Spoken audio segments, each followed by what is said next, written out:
Salut, c'est Alex. Aujourd'hui, on va parler plomberie. Sachez que rien ne vous empêche de faire votre plomberie vous-même dans votre maison, mais pas chez les autres. Par contre, vous devez vous soumettre au code du bâtiment. Mais il y a aussi les règlements municipaux qui varient de ville en ville. Exemple, à Westmount, tous les tuyaux doivent être en cuivre. Personnellement, comme je le sais qu'une plomberie mal faite peut causer des problèmes, puis aussi que des fois j'aime ça profiter un peu de la vie, j'ai décidé de faire appel à un vrai pro.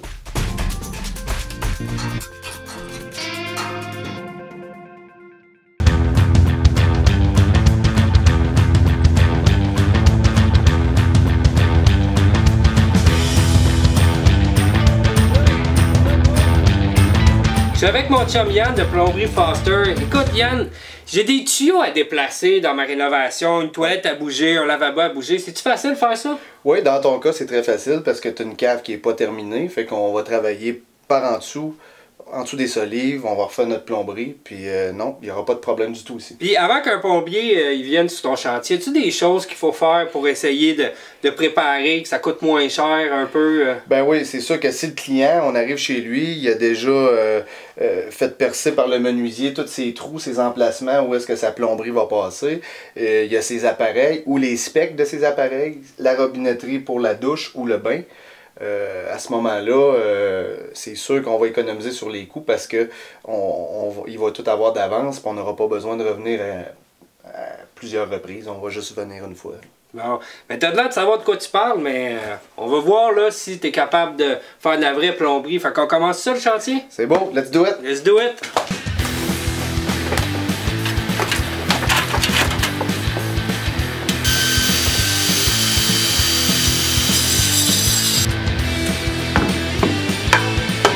Ça, c'était solide!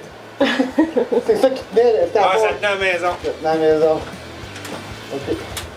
Préfères-tu des tuyaux plastiques ou des tuyaux de fonte? Ben, le plastique, je te dirais, pour faire les parties, là, pour aller raccorder des bains et des trucs comme ça, c'est bien correct. Mais pour les colonnes, ce qui est des colonnes sanitaires, pour le son, c'est de la fonte, c'est le meilleur parce que t'entends rien.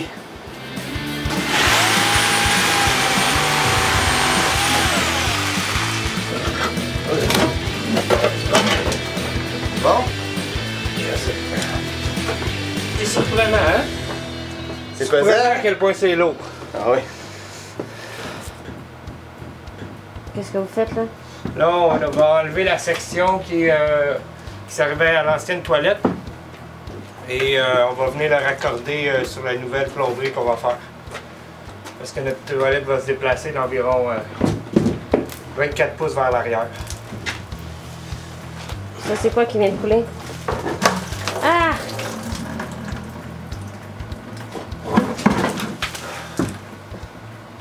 Ça, c'est chez vous, fait que c'est pas si pire. Pourquoi? C'est moins pire quand c'est ton pipi? Quand c'est pas le tien, tu sais. Ouais, t'es habitué. C'est rare que c'est le mien, moi. Ouais.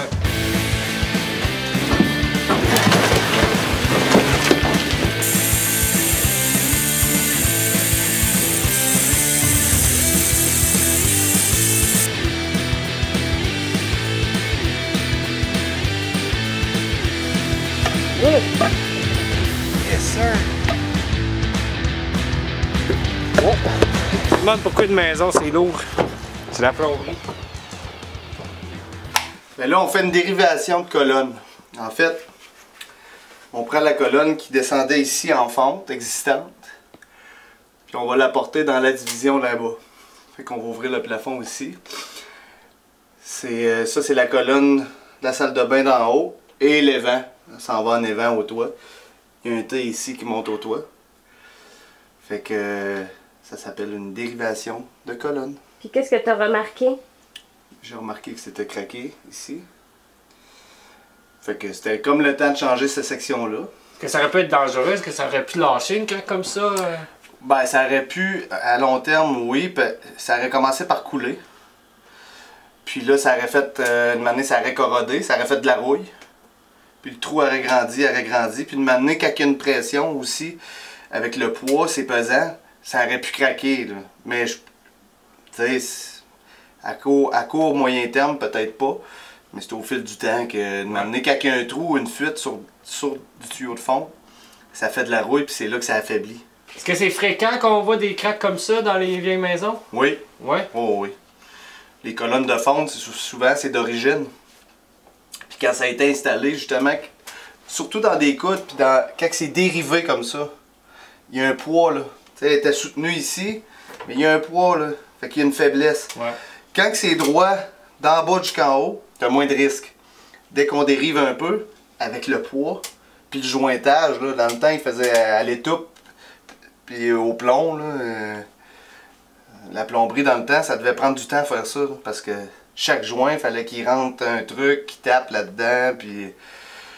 Mais c'est ça. C'est très efficace, la fonte. Quand c'est bien installé, il n'y a pas de son, il n'y a pas de... T'sais, moi, j'en mettrais chez nous. Là. Mais les gens, c'est parce qu'ils veulent pas payer. Ça prend plus de temps d'installation. Mais c'est un bon produit quand même. Là, on repart du tuyau existant de fonte, qui est en haut là. Puis on s'en va dans le trou qu'Alex nous a fait là-bas. Qu'il va falloir qu'il nous agrandisse un petit peu. Bien sûr.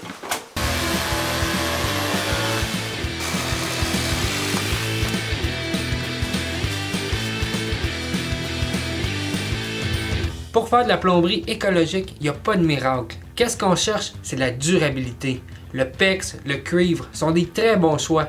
Même s'ils demandent beaucoup d'énergie à produire, ils sont durables et ils sont surtout recyclables. C'est sûr que pour poser des tuyaux d'ABS comme ça, on n'a pas le choix d'utiliser de la colle. Mais je vous rassure, la colle provoque des émanations lorsqu'on la pose, mais est considérée neutre une fois sèche. Sur ce, ayez pas peur de vous salir et bonne plomberie!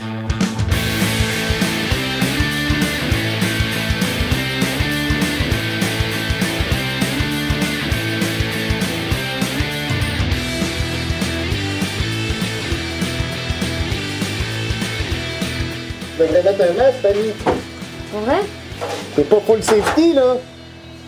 Il est où ton masque? Toi, Alex, il est où ton masque? Les masques pour les faibles et les plombiers.